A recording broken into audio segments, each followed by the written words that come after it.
Hoy será el último mensaje referente a este tema de el Padre está buscando adoradores que le adoren.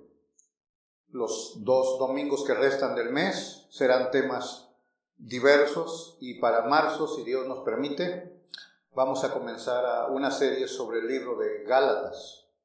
Es una carta que no se toca mucho y haremos referencia, o más bien un estudio, una serie de mensajes en todos los 6 capítulos. Así que, si tienen su Biblia, Juan 4, versículos 21 en adelante. Jesús le dijo: mujer, créeme, que la hora viene cuando ni en este monte ni en Jerusalén adoraréis al Padre. Vosotros adoráis lo que no sabéis, nosotros adoramos lo que sabemos, porque la salvación viene de los judíos. Mas la hora viene, y ahora es, cuando los verdaderos adoradores adorarán al Padre en espíritu y en verdad, porque también el Padre tales adoradores busca que le adoren.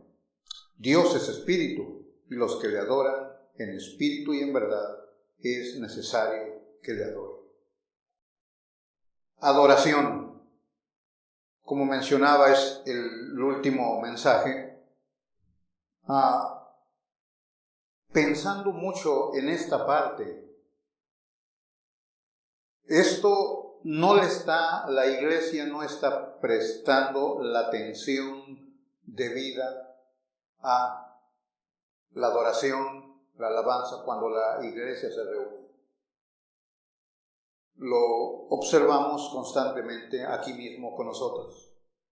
Algunos muy distraídos no están siendo partícipes, y llamo la atención esto para los que no participan, por el bien de ustedes. Escúchelo, es por el bien de ustedes. Si usted lo adora a Dios, Él es exaltado. Si usted no adora a Dios, Él no es afectado en lo absoluto. Él sigue siendo Dios. Esto es por el bien suyo. Aprenda a ser un adorador. Por el bien de usted. Dios no lo necesita. Tiene multitud de ángeles que lo adoran. Pero si usted ha experimentado la salvación por medio de Cristo, como una reacción normal, su vida se convierte en una persona que adora, porque reconoce a Dios. En esta mañana terminamos estos pasajes, si recuerdan, cuando mencioné al principio de esta serie, y vamos a hablar sobre el lugar, el tiempo y la naturaleza de la adoración. Eso fue lo que dije hace 15, 20 días, y hoy lo vamos a desarrollar. En primer lugar, el lugar. ¿Dónde adorar? ¿Dónde? Existía un conflicto entre judíos y samaritanos. Había un conflicto entre ellos. ¿Dónde adorar? ¿Cuál es el lugar sagrado? ¿Cómo hacerlo? ¿Dónde hacerlo? Si usted ha mirado los musulmanes, cuando ellos hacen sus oraciones, creo son 4 o 5 veces al día que oran, siempre su inclinación es hacia la Meca, según ese lugar santo de los musulmanes. El pueblo judío también tenía eso. Si ustedes recuerdan, cuando Daniel oraba, dice que abría las ventanas y siempre mirando hacia Jerusalén, estaba él en el exilio, siempre añorando y mirando hacia Jerusalén. Los samaritanos tenían su lugar de adoración. Pero la iglesia, ¿cuál es su lugar? Veamos primeramente, como dice nuestro texto aquí, el lugar. Como hablamos aquí o escuchamos lo que habla la samaritana con el Señor Jesús. 21. Mujer, créeme, que la hora viene cuando ni en este monte ni en Jerusalén adoraréis al Padre. Note esa cláusula. Ni en este monte ni en Jerusalén. Quedan excluidos, quedan descartados estos lugares. Estos no son los lugares de adoración, dice Cristo. Los judíos en el Antiguo Testamento, Israel, por ejemplo, hemos escuchado los pasajes que dice, como Habacuc 2:10, Jehová está en su santo templo. Siempre miraban hacia allá. Ahora, desde el principio, Dios les indicó un lugar. Si buscan en Deuteronomio capítulo 12, allá en el Pentateuco, Deuteronomio capítulo 12, versículo 15, dice, con todo, podrás matar y comer carne en todas tus poblaciones conforme a tu deseo, según la bendición que Jehová tu Dios te haya dado. El inmundo... estoy leyendo un versículo diferente. Este no es el versículo. No es. Puse mal el versículo. Pero habla donde Dios les dio un lugar único. Está en el capítulo 12. No sé dónde está el versículo, pero no vamos a detenernos para no distraernos. Pero en el capítulo 12 de Deuteronomio se indica el lugar donde debe de venir el pueblo para adorar. Hay un lugar señalado que Dios les ha dado. Y eso a través de toda la historia del pueblo de Israel se hace hincapié. Este es el lugar. Habacuc dice, Jehová está en su santo templo. El Salmo 11, versículo 4, dice lo mismo. Es un pasaje paralelo a Habacuc. Es el lugar de adoración. Si lo tienen ahí, fácilmente lo podemos buscar. El libro de los Salmos, capítulo 11. Mira el versículo 4.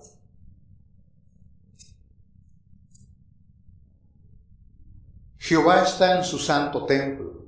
Jehová tiene en el cielo su trono. Sus ojos ven, sus párpados examinan a los hijos de los hombres. Es un pasaje paralelo a Habacuc. Ahora, esto fue importante para Israel, pero este lugar que era sagrado, porque Dios ahí se iba a manifestar, como miramos en el primer libro de Crónicas, capítulo 29, que lo hemos leído muchas veces en la dedicación, cómo el templo es llenado por la presencia de Dios, la gloria de Dios llena el templo. Siempre el hombre pervierte lo sagrado que Dios le ha dado. Les dio un lugar, primero era el tabernáculo, esa tienda humilde donde Dios se manifestaba, como una tienda de campaña. Después viene y Salomón construye ese majestuoso edificio. Era la envidia de toda la tierra. Era prominente este edificio. Todos podían hablar de él. Toda su construcción bañada en oro, las partes internas. Pero siempre el hombre pervierte lo que Dios le ha dado. ¿Recuerdan Jeremías 7? No tiene mucho que hablamos sobre ello. El pueblo está viviendo en una actitud abierta, rebelde contra Dios. Capítulo 7. Y el pueblo, el templo lo tomó como una especie de amuleto. El templo lo tomó como algo, como un fetiche, que podían vivir como quisieran durante la semana, al fin y al cabo estaban en el templo. Por eso Jeremías 7:4 dice, se convirtió en un ídolo y decían ellos, templo de Jehová, templo de Jehová. Parece el católico que se da golpes de pecho, he pecado, he pecado. Estos el templo lo han convertido en un ídolo. Cuando Cristo viene, ¿qué han hecho de la casa de nuestro Dios? Dice Juan 2:16, la casa de mi Padre han hecho una casa de mercado. Han pervertido lo sagrado donde Dios se manifestaba. Lo han echado a perder. Han corrompido su propósito original del templo. ¿Dónde están ese gozo que había de la gente? Que ellos hablaban y decían, mejor es un día en tu casa que 1000 fuera de él. Yo me alegré, dice el Salmo 122, versículo 1, yo me alegré con los que decían, a la casa de Jehová iremos. Pero ahora la casa de Jehová la han convertido en un ídolo, en el Nuevo Testamento, en un mercado. Le han quitado el propósito original que tuvo el templo al principio. Bueno, Cristo viene ahora y le dice a la samaritana, bueno, queda descartado Jerusalén. Ustedes saben, cuando Cristo está aquí en la tierra, el templo todavía está. Hasta 70 años, o sea, el año 70 es derribado, pero está todavía el templo. Pero Cristo dice, no es necesario el templo. Entonces la samaritana dice, bueno, nosotros en el monte, si tienen ahí su Biblia, habla del monte. ¿Cuál es el monte? Es el monte Gerizim. Y ese monte era precisamente porque es donde Abraham erigió el primer altar, Génesis 12, versículos 6 y 7. Y ellos acudían allí. Pensaban que ese era el lugar. En Deuteronomio 11, 29 y 30, habla de antes de que entren a la tierra prometida, desde el monte Gerizim, estaba Dios bendiciendo al pueblo, antes de que entraran a la tierra prometida. Entonces los samaritanos dicen, bueno, ustedes los judíos dicen que en Jerusalén, nosotros en el monte. Bueno, la iglesia, ¿dónde debe adorar? Porque no somos ni samaritanos, tampoco somos judíos. ¿Dónde debemos de adorar nosotros? Bueno, Juan 4:21 dice, la hora viene cuando ni en Jerusalén, ni en el monte. ¿Dónde? Bueno, el 4:22 dice, ustedes adoran lo que no saben. Cristo les dice a los samaritanos, nosotros adoramos lo que sabemos. Cristo está hablando. Pero ahora viene este tiempo de transición, mas la hora viene y la hora es. Ha llegado el tiempo cuando el antiguo pacto se está quedando a un lado. Tenemos que ir a Hebreos 9, 10, que se describe. Es un periodo de transición. Todo lo del antiguo pacto, el Antiguo Testamento se está quedando y Cristo dice, la hora es. Cristo viene a cambiar todo. Recuerdan, en Romanos dice que de los judíos es el culto, los pactos, la ley, todo. Pero ahora viene Cristo y va a cambiar totalmente todo. El hombre, su relación con Dios, su forma de adorar. Entonces, ¿dónde? ¿Dónde van a adorar? Porque la hora ha llegado. Cristo dice, olvídense de un lugar señalado. Olvídense de un lugar indicado. Estamos en transición. ¿Dónde la iglesia debe adorar? Hay algunas cosas aquí tal vez se van a escandalizar porque estamos afectados. Y es decir, que cambiemos nuestra forma de pensar. Pero mire, vamos a recorrer un poquito Hechos, capítulo 2. Vamos a mirar algunos pasajes, vaya a Hechos, allá delante de Juan.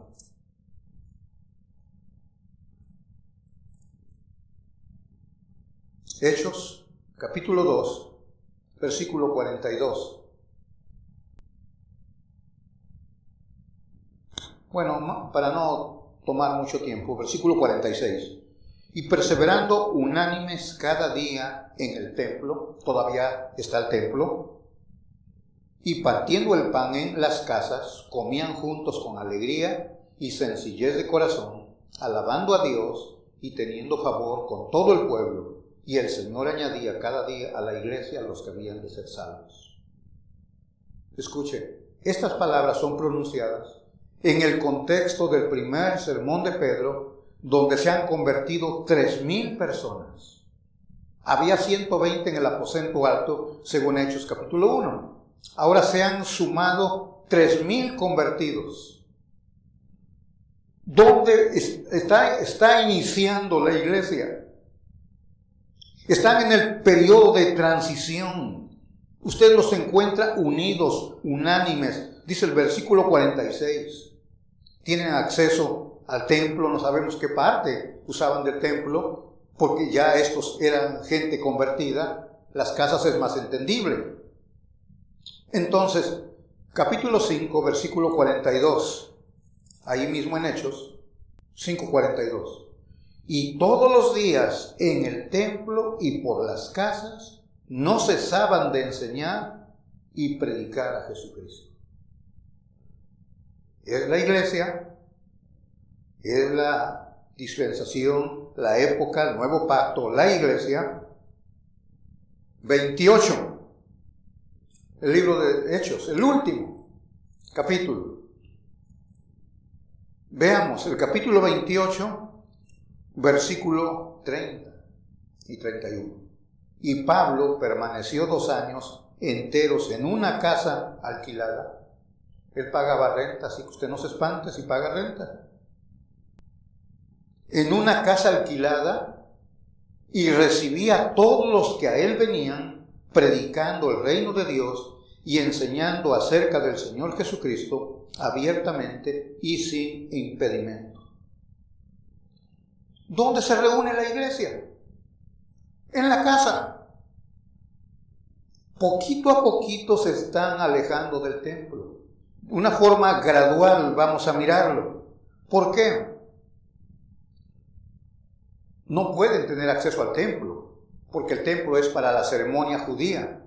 Y esta es la iglesia que está en periodo de transición. Ahora vaya más adelante a Hechos 10:24, más bien Hechos 10:24, es atrás, Hechos 10:24. Al otro día entraron en Cesarea y Cornelio los estaba esperando, habiendo convocado a sus parientes y amigos más íntimos. Cuando Pedro entró, salió Cornelio a recibirle y postrándose a sus pies, adoró. Mas Pedro le levantó diciendo: levántate pues, yo mismo también soy hombre.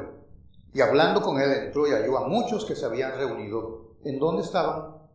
En la casa de Cornelio. Pedro va a venir y va a enseñar el evangelio en la casa de Cornelio. Están ahí. Ahí adelante de Hechos, Romanos. Estoy tratando de mostrarles esta transición del lugar de adoración. 16, versículo 5. Pablo, en su carta, en los saludos personales, identifica a una familia. Romanos 16, 5. Saludad también a la iglesia de su casa. Está hablando de alguien. Para entenderlo, miramos el 3. Saludad a Priscila y Aquila, mis colaboradores en Cristo Jesús, que expusieron su vida por mí, a los cuales no solo yo doy gracias, sino también todas las iglesias de los gentiles. Saludad también a la iglesia de su casa. Hay una iglesia en la casa. Es donde se reúnen. Ahora sigue adelante a Filipenses 4, versículo último, versículo 21 y 22. Saludad a todos los santos en Cristo Jesús. Los hermanos que están conmigo os saludan. Todos los santos os saludan, y especialmente los de la casa de César. La gracia de nuestro Señor Jesucristo sea con todos vosotros. Amén. El último pasaje, 4:15 de Colosenses. Ahí adelante. 4, versículo 15. Saludad a los hermanos que están en la Odisea, y a Ninfas, y a la iglesia que está en su casa. ¿Dónde se reúne la iglesia? ¿Dónde se va a reunir para adorar? Por todos estos pasajes vemos que el lugar de adoración era su casa, las casas. Era donde se reunía la iglesia. Poco a poco se están alejando del templo, otra vez, porque el templo es para el culto del pueblo judío. Y el culto a nuestro Dios y el del pueblo judío difieren rotundamente, porque estamos en el nuevo pacto y en este periodo de transición tienen que marcar una línea divisoria. Entonces es en la casa. Hechos 19, versículo 9, por lo que este pasaje significa en el contexto, se reunían aún en comercio. Se cree que era una especie de, ese lugar, Hechos 19, 9, era como un comercio, más o menos como estos lugares. Cuando tenían tiempo de descanso, la hora del té o del lonche, el lugar quedaba libre y Pablo venía y predicaba, enseñaba a los gentiles. Entonces, la iglesia, como en esta mañana, ustedes dijeron, vamos a ir a la iglesia. Ve que el lenguaje es equivocado. La iglesia vino a un lugar donde nos congregamos. La iglesia vino. Nosotros, la iglesia, encontramos un punto de encuentro, este lugar donde se reúne la iglesia. Pero nosotros estamos afectados y decimos, voy a ir a la iglesia. Sí se puede entender de esa manera, me voy a juntar con la iglesia. Me voy a reunir con la iglesia. Está bien, nos reunimos como iglesia. ¿Dónde están los edificios? Tuvieron que pasar 300, 400 años para que comenzaran a construirse catedrales. 400 años, 300, 400 años, la iglesia se reunía en casas. No había edificios, como le llamamos ahora, iglesias. Usted pasa por las calles, edificios grandes con una cruz, se identifican, está la iglesia ahí. Bueno, se reúne ahí la iglesia. Pero pasaron 400 años. No tenían un lugar como nosotros los conocemos ahora. Fue hasta por lo menos el año 300, 400 de nuestra era cuando se comenzaron a construir las primeras catedrales en Roma. Entonces, usted mira, yo miro los edificios cuando andamos manejando por las calles, miramos un edificio. Digo, bueno, toda la semana abandonado y solamente se reúnen el domingo, miércoles, 2 días a la semana, todo el día abandonado. ¿Qué uso le dan a esas iglesias? Antes no había ese tipo de cosas. Pero nos hemos afectado que en el presente todos quisiéramos tener una bonita iglesia. Referencia a edificios. Porque tenemos eso. Y los han diseñado esos lugares porque son religiosos. Si usted va a una catedral católica, particularmente las antiguas, fueron diseñadas con el propósito de impresionar a la gente. Ese es el propósito. Porque todo es religioso. Usted entra en un lugar de esos y cuando va entrando allí, su voz se oye muy bonito todo. Porque la arquitectura, todo fue diseñado para alimentar la carne del religioso. Y luego usted mira un santito aquí, otro santito aquí, y como que lo están mirando, así que camina con mucho cuidado. Y luego oye las campanitas, el ruido, las velas prendidas en el altar, un poco de incienso, y luego el hombre que va a hablar con todos un ropaje muy sofisticado. Intimida a la gente. Por eso cuando la gente viene, Todo el ambiente está diseñado de tal manera para que impresione a la gente, pues estamos hablando de algo religioso. No hay palabra de Dios, como dice 1 Samuel 3, versículo 1. De eso vamos a hablar muy pronto, si Dios nos permite. No hay palabra de Dios, pero mire los majestuosos edificios. Mire los templos que miramos en estos días. Ayer pasé por acá, de este lado, está un templo de los mormones, un edificio. ¡Qué hermoso edificio! Es que tienen dinero los señores, es todo. Tienen un edificio muy bonito que tienen ahí. Pero ¿qué hay dentro? No hay palabra de Dios. Entonces, ¿dónde va a adorar la iglesia? Cristo dice, olvídate de los lugares. Olvídate de eso. El Señor, nuestro Dios, no está en un lugar comprimido, encerrado, como dice el libro de los Hechos. Pero tenemos ese concepto. Vaya a Hechos capítulo 7.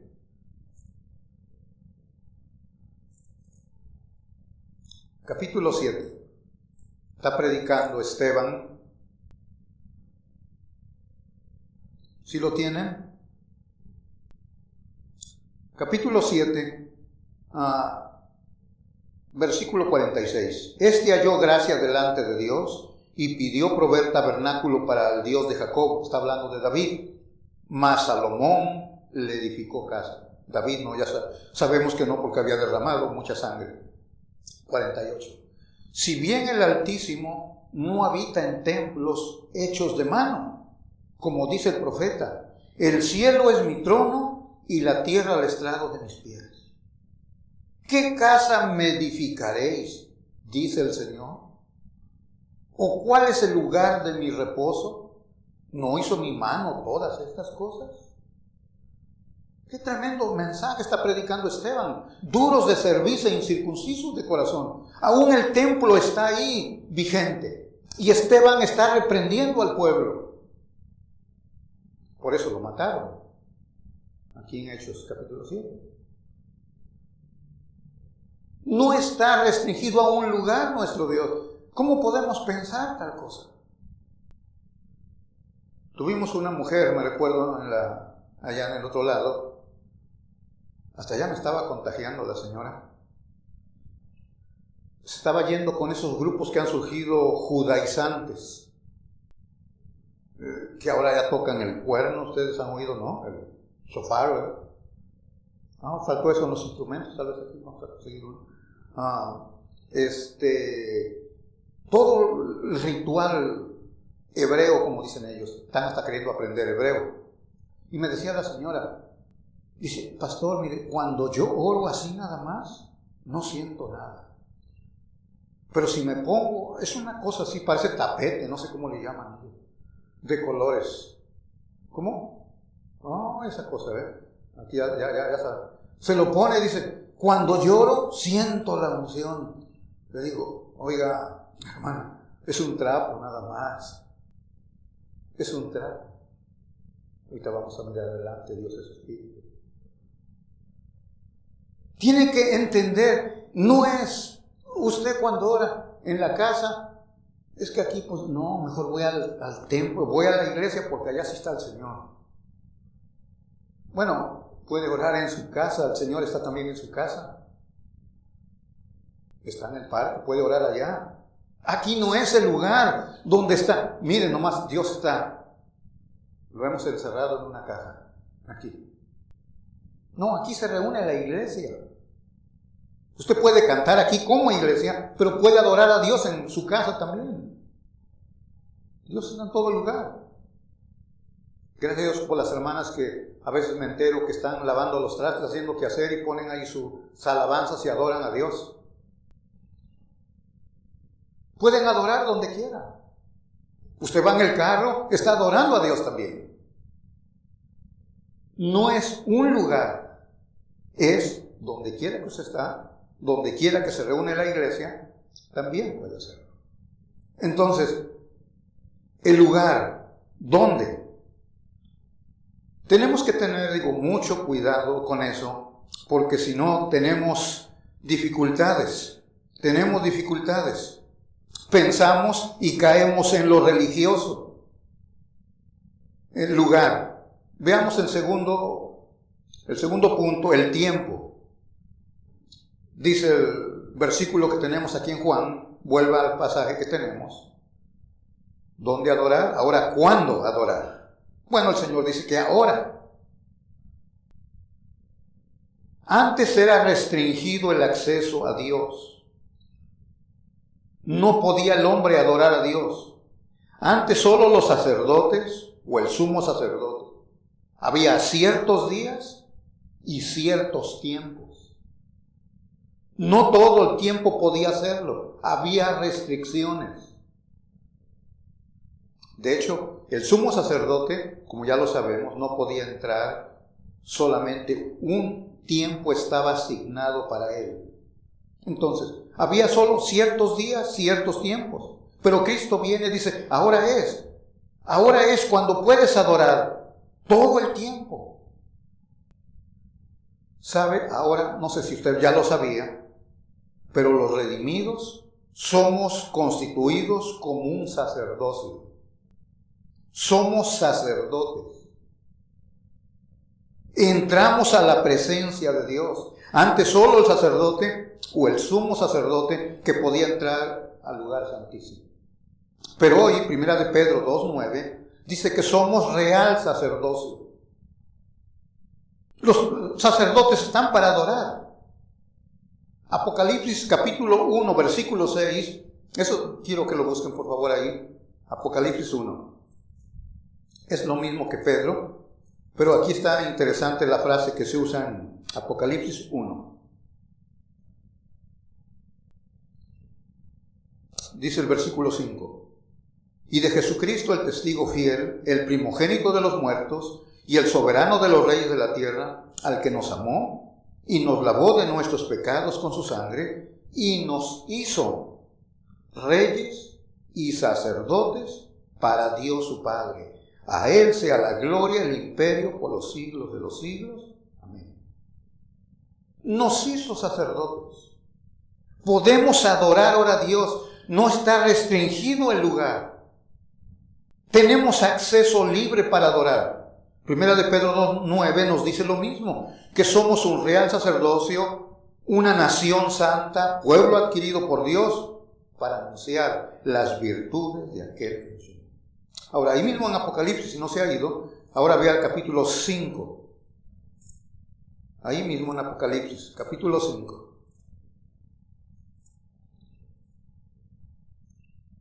¿Sí lo tiene ahí? 5, versículos 9 y 10.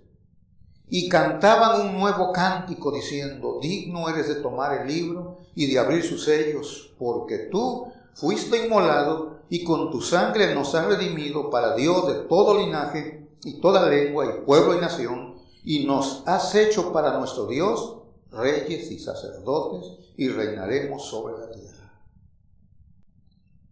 La iglesia tiene ahora ese distintivo. Somos sacerdocio. Somos sacerdotes. Antes estaba reservado únicamente para estos personas profesionales, el sumo sacerdote y el sacerdote. Pero ahora no, tenemos nosotros ese gran privilegio de adorar a Dios. ¿Por qué cree que nos reunimos el primer día de la semana? Si usted entiende esto, sabemos que la adoración, si usted la entiende, está entrando directamente a la presencia de Dios. Está adorando directamente a Dios. No sé si ha podido captar este concepto. Antes estaba restringido. Cuando viene Cristo, Él está en la cruz muriendo. Él da el último suspiro cuando dice, Padre, en tus manos encomiendo mi espíritu y expiro, dice la Biblia. Cuando eso sucede, algo está sucediendo en el templo. el velo que separaba el lugar santísimo es roto de arriba abajo, abierto está, con el significado de que todo el pueblo ahora tiene acceso para entrar a la presencia del Padre. Ya no hay más restricción. Tenemos libre acceso ahora a su presencia. Por eso nos reunimos nosotros para adorar al Señor. Por eso lo hacemos. Y Él nos dice que nos acerquemos confiadamente. Mire, vaya a Hebreos 10:20, esto que estoy mencionando del velo, porque algunos tal vez todavía no lo han comprendido. Capítulo 10, versículo 20. Por el camino nuevo y vivo que Él nos abrió a través del velo, esto es de su carne. Ahora, para que lo entienda, si quiere apuntar, tiene que este pasaje mirarlo con Lucas 23:45. Los dos se complementan y va a entender el velo cuando se rompió, el impacto que tuvo para la iglesia. Ahora no hay más restricciones. No hay más restricciones. Ahora tenemos acceso libre para llegar a la presencia de nuestro Dios. Nos facilitó la entrada a su presencia. Rompió el velo, quitó toda restricción y ahora hasta nos invita a entrar. Dice, acerquémonos confiadamente. Dice Hebreos 10:22. Acerquémonos. Mis hermanos, nos reunimos nosotros el primer día de la semana como iglesia. Digo, y si lo comprendemos, nos reunimos para este propósito de adorar a Dios. Porque es el primer día de la semana, es cuando el Señor resucitó. La Biblia está llena de eso. ¿Recuerdan cuando se recogían las ofrendas? Se usaba 1 Corintios 16, versículo 2. Cada primer día de la semana. Cuando la iglesia se reúne, cada primero. Usted lee Apocalipsis 1, el primer día de la semana. Usted va a los evangelios, el primer día de la semana, Cristo se levanta de la tumba. Y el primer día de la semana se aparece a los discípulos y no está Tomás. Se vuelve a aparecer el Señor en la noche, el mismo día, el primer día de la semana. El primer día de la semana. Siempre. Por eso nos reunimos como iglesia. Porque si no sabía, tal vez por eso no quiere venir, porque no entiende. Pero si nos reunimos es porque estamos en verdad retrocediendo en el pasado, mirando que Cristo se levantó de la tumba el primer día de la semana. Por eso estamos aquí. Estamos adorándolo a Él como lo hacía la iglesia en sus inicios, en ese periodo de transición. Se reunían en el templo y por las casas. Nosotros estamos aquí también en este lugar adorando a Dios. Han pasado más de 2000 años, pero estamos celebrando lo mismo que Cristo salió de la tumba victorioso. Por eso estamos aquí. No crea que estamos aquí nada más porque no tenemos nada que hacer. Sabemos a lo que venimos. El primer día de la semana. La iglesia se reúne para ese fin. Mis hermanos, el Señor dice que ahora usted puede entrar. Mire, el sacerdote o el sumo sacerdote ni él tenía el privilegio que tenemos nosotros. Escuche, bueno, quiero que vaya ahí, Levítico 16. Si se metía en un día no indicado, iba a morirse este hombre. No importa que tuviera todos sus ropajes. Levítico, capítulo 16, en fiesta de la expiación. 16, si lo tienen ahí. Leemos el 1. Habló Jehová a Moisés después de la muerte de los dos hijos de Aarón. Se recuerda que habían ofrecido una adoración inapropiada. Cuando se acercaron delante de Jehová y murieron esos dos. Bueno, y Jehová dijo a Moisés, di a Aarón tu hermano, escucha, que no en todo tiempo entre en el santuario detrás del velo. No todo el tiempo. Delante del propiciatorio que está sobre el arca, para que no muera, porque yo apareceré en la nube sobre el propiciatorio. Escuche, no cuando quisiera el sumo sacerdote. Tenía su posición, pero no podía entrar cuando él quisiera. Era un día señalado por Dios. Podía morirse. Y usted puede entrar todos los días. ¿Cómo? Otra vez, por el velo que se rompió, el cuerpo de Cristo, dice. Ahora tenemos la entrada libre. Cuando usted está aquí adorando, está cantando a Dios, pues no lo miramos porque Él es Espíritu, pero estamos adorando a nuestro Dios. Es lo que vamos a mirar en tercer lugar, que es donde hay más explicación en esto. La naturaleza de nuestra adoración. Este es un dilema que necesitamos aprender para corregirlo. ¿Cuál es la naturaleza de la adoración? Dice Juan 23. Mas la hora viene y ahora es cuando los verdaderos adoradores adorarán al Padre en espíritu y en verdad. Y estos que adoran en espíritu y en verdad, el Padre está buscando que lo adoren, porque Dios es espíritu y los que le adoran en espíritu y en verdad es necesario que adoren. Aquí hay una confusión terrible. Depende a qué congregación se mete. Cualquier congregación que se meta van a decir lo mismo. Aquí sí adoramos a Dios en espíritu y en verdad. Se va con otros, dicen lo mismo también. Otros dicen lo mismo. El punto está que tenemos que reflexionar seriamente. ¿Realmente están entendiendo lo que el Señor Jesús está hablando de estos dos condimentos de la adoración? Tiene que ser espiritual y tiene que ser verdadera, o sea, fundamentada en la verdad. ¿Entienden realmente esto? ¿Cómo adorar? Bueno, la Biblia nos dice que debe de ser espiritual, no carnal, no ceremonial, no un ritual, no. Esta adoración es espiritual y cuando es espiritual la gente piensa que es algo como el misticismo. Usted cierra sus ojos y su cuerpo sale de su alma sale de su cuerpo y anda por ahí vagando en el aire. Cae un éxtasis. Eso se piensa que es espiritual. Todo lo oculto, lo místico. Eso no es lo espiritual. Si usted lo mira a la luz de la Biblia, Dios es espíritu, pero nuestra adoración debe de ser entendible, comprensible, inteligente, razonable. Romanos 12:1 dice que es nuestro culto racional, quiere decir inteligente.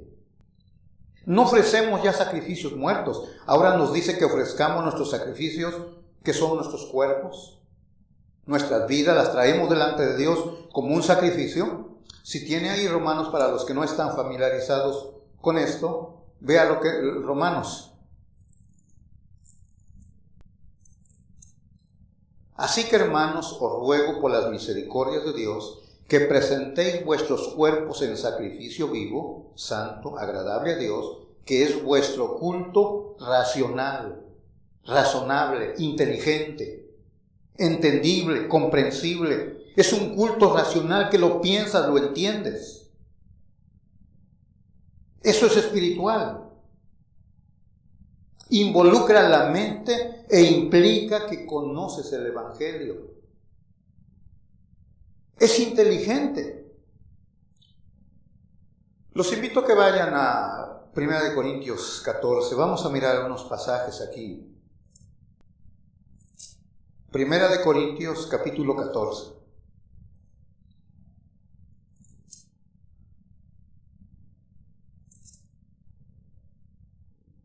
El dilema que hay aquí en la iglesia de Corinto era una iglesia problemática, pero aquí en el capítulo 12, 13 y 14, el tema que está tratando el apóstol Pablo de corregir en la iglesia de Corinto es las lenguas. Las lenguas, el don de lenguas que llaman. Ahora, si no hay entendimiento en las personas, mira, entender lo que leemos es muy importante. Por ejemplo, 13:1 de 1 de Corintios dice, si yo hablase lenguas humanas y angélicas. Escuchen, cuando he platicado con algunas personas que hablan en lenguas, dicen, bueno, sí, yo creo que sí, algunos hablan en lengua, ¿verdad? En la iglesia uno y en la casa otro lado, chismosos o chismosas, ¿verdad? Tienen la lengua muy larga, pero si entienden un poquito de gramática, cuando estudiamos la Biblia, la frase que leía, si yo hablase lenguas humanas y angélicas, me dice la persona, bueno, es que son lenguas angelicales, no son las de Hechos 2, son lenguas angelicales. Digo, ¿pero dónde está eso? Dicen aquí. Pero no está diciendo que son lenguas angelicales. Es un lenguaje hipotético, si entienden lo que es la gramática. Dice el apóstol, si yo hablase. No dice que él habla lenguas humanas y angélicas. Dice, si yo hablase lenguas humanas. Sí, es un lenguaje hipotético. ¿Por qué? Bueno, tiene que leer el contexto. Mire, seguimos leyendo. Ok, yo estoy hablando lenguas humanas y angélicas, pero no tengo amor. ¿Qué pasa? Vengo a ser como metal que resuena o címbalo que retiñe, solamente ruido. Si tuviera profecía y entendiese todos los misterios, ahora, ¿qué? ¿Quién entiende todos los misterios? ¿Los que hablan en lenguas entienden todos los misterios? No. ¿Tienen toda ciencia? No. ¿Tienen toda la fe? No. ¿Pueden trasladar los montes? No. 3. ¿Reparten todos los bienes que tienen? A ver, miren los que hablan en lenguas. ¿Vendieron su casa, su carro para dar a los pobres? No, ¿verdad? ¿Entregaron su cuerpo para ser quemado? No. Entonces, ¿qué dice? Nada sirve. No está diciendo que habla. Ahora, Pablo está corrigiendo en el capítulo 14 porque hay este desorden en la iglesia. Hay un desorden muy grande. Mira, el capítulo 14 se repite, si usted mira el versículo 4, habla de la iglesia. Versículo 5 se menciona a la iglesia. Versículo 12 se menciona a la iglesia. Versículo 19 se menciona a la iglesia. 23 está la iglesia. 28 la iglesia. 33 la iglesia. El 35 dice congregación. Está hablando en el contexto de la iglesia. ¿Cómo adorar? Dice el 23, 14-23. Si pues toda la iglesia se reúne en un solo lugar y todos hablan en lenguas y entran indoctos o incrédulos, ¿no dirán que estáis locos? ¿Usted qué piensa? Bueno, pues sí, parecen que están locos, porque hay un desorden. Ahora, escuchemos lo que dice por eso estamos hablando. La naturaleza es entendible, hay entendimiento. Capítulo 14, versículo 9. Así también vosotros, si por la lengua no diereis palabra bien comprensible. ¿Escucha? La palabra debe de ser bien comprensible. ¿Cómo se entenderá lo que decís? Porque hablaréis al aire. ¿Se imagina que yo no hablo ni inglés ni español? Vengo aquí y les predico en chino y ustedes, nadie sabe de chino. Pues está en chino, ¿verdad? ¿Van a entender? Bueno, tiene que haber una palabra comprensible. 11. Bueno, 10. Tantas clases de idiomas hay, seguramente en el mundo, y ninguno de ellos carece de significado. Pero si yo ignoro el valor de las palabras, no sé lo que estás diciendo, seré como extranjero para el que habla, y el que habla será como extranjero para mí. 14. Porque si lloro en lengua desconocida, mi espíritu ora, pero mi entendimiento queda sin fruto. ¿Qué pues? Oraré con el espíritu, pero oraré también, ¿qué dice? Con el entendimiento. Cantaré, estamos en ese tema de adoración, cantaré con el espíritu, pero cantaré también con el entendimiento. Sé lo que estoy haciendo y por qué lo estoy haciendo. 19. Pero en la iglesia prefiero hablar 5 palabras con mi entendimiento para enseñar también a otros que 10,000 palabras en lengua desconocida. Entendimiento. La adoración que Cristo está haciendo referencia es una adoración que hay comprensión del Evangelio. ¿Se recuerdan Hechos 17? Ustedes adoran lo que no saben, tienen altares al Dios no conocido. Pablo está enseñando en Atenas. Entonces, cuando usted mira la adoración, su naturaleza debe de ser espiritual. Pero eso no está eliminando el entendimiento, que seamos como una gente ignorante del Evangelio. Tenemos que hacerlo con entendimiento, sabemos a quién estamos adorando, por qué lo estamos haciendo. Y luego dice que es verdadera, en verdad. Aquí tiene que ver, es objetiva y es subjetiva también la adoración. Tiene esos dos elementos. Es verdadera, y cuando hablamos que es objetiva, es porque, otra vez, el entendimiento. El objeto de nuestra adoración lo conocemos. Estamos entendiendo. Yo sé a quién estoy adorando. Objetiva. Pero también es subjetiva porque también hay emoción, hay júbilo, hay gozo, hay alegría. Nuestras emociones también se involucran y la Biblia está llena de eso. Yo me alegré con los que decían a la casa de Jehová. Pablo dice que está siempre gozoso.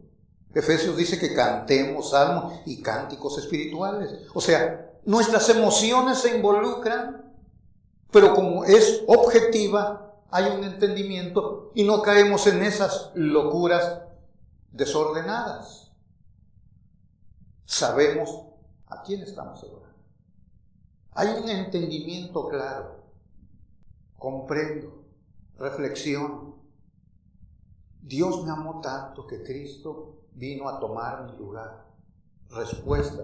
¿Cuál es mi respuesta? Ofrezco adoración, gratitud, alabanza, pero estoy comprendiendo lo que estoy haciendo. Pero cuando la gente no está usando el entendimiento, no comprende, dicen muchas barbaridades. Cantan cosas que se oirían mejor en la taberna que en una congregación. Sí, tiene que haber esos dos elementos. Es espiritual, es verdadera, no falsa. Pero también debe de ser agradable. ¿Recuerdan en Hebreos 13? Vayan allá. La adoración que le agrada a nuestro Dios. 13. Versículo 15 y 16. Esto es lo que le agrada a Dios, que lo adoremos. ¿Lo tienen? Así que ofrezcamos siempre a Dios, por medio de Él, o sea, por medio de Cristo, el sacrificio de alabanza, es decir, fruto de labios que confiesen su nombre. Y de hacer bien y de la ayuda mutua no os olvidéis, porque de tales sacrificios se agrada a Dios. Está hablando igual de la adoración, tanto lo que ofrecemos a Dios, sacrificio de labios, como también la ayuda mutua, el bien que hacemos. Eso quizás la iglesia a veces descuida. Aquí en Hebreos 13, versículos 1 nos habla de la hospitalidad, el versículo 3 nos habla de los presos, de los maltratados. Santiago 1 nos dice de las viudas, los huérfanos. Son parte de la adoración que ofrecemos a nuestro Dios. No sé cuántos han estudiado Isaías 58 sobre el ayuno. Los que les gusta ayunar. Bueno, algunos que ayunan nada más en la mañana, ya el mediodía se reponen. Pero Isaías 58, cuando habla del ayuno, la gente dice que cuando ayunan mudan su rostro. Pero el Señor viene y aclara cuál es el verdadero ayuno que Dios le agrada. No es que partas tu pan con el hambriento. Isaías 58. Este es el verdadero ayuno, dice, que yo quiero, dice Jehová.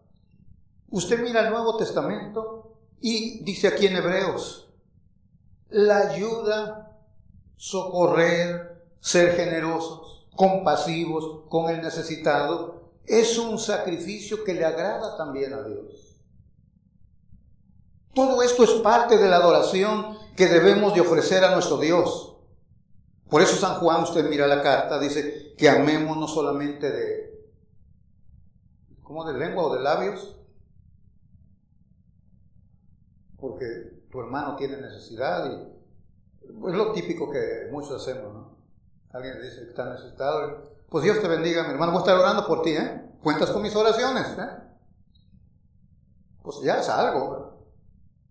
Pero si tiene hambre, pues mejor cómprele unos burritos y luego ora también por él. O sea, esta es la verdadera adoración. Cuando usted va al Salmo 41, versículo del 1 al 4, dice, bienaventurado el que piensa en el pobre. Cuando estés enfermo en tu cama, Dios te va a ayudar.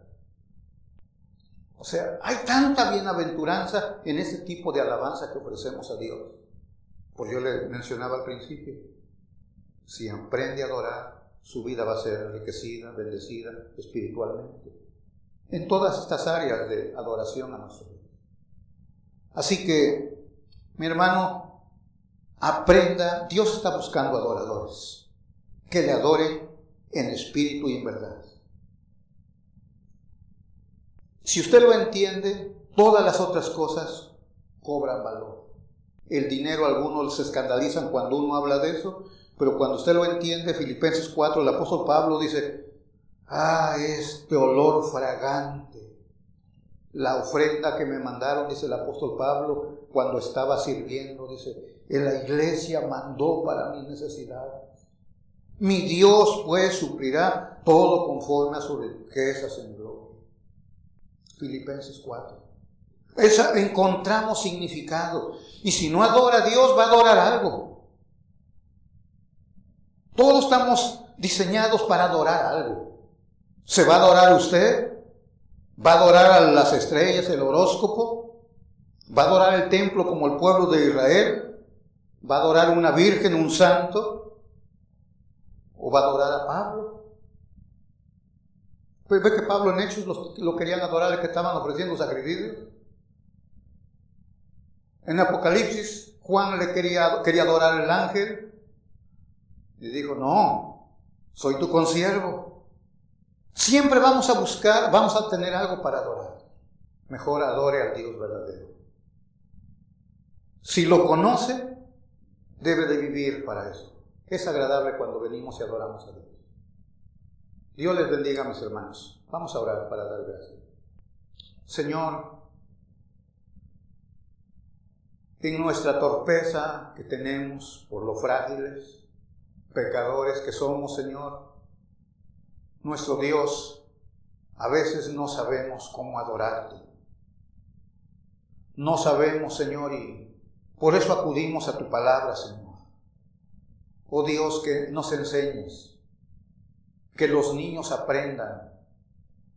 Oh Dios, que los jóvenes aprendan, los adultos, cada uno, Señor, aprendamos. Oh Dios, y que nos podamos convertir en adoradores.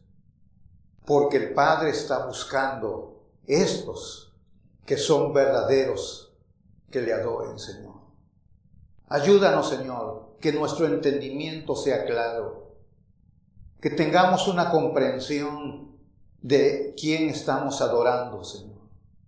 Oh Dios, y el privilegio que tenemos de entrar a tu presencia para adorarte en todo lugar, como iglesia, aquí el primer día de la semana, donde estamos en el trabajo, donde quiera que andemos, podemos ofrecerte también alabanza y adoración, Señor. Oh bendito Dios, gracias Padre bendito en este día. Tuya es la adoración, la gloria, y ayúdanos a perfeccionar más y más nuestra adoración hacia ti, Señor. En el nombre bendito de Cristo.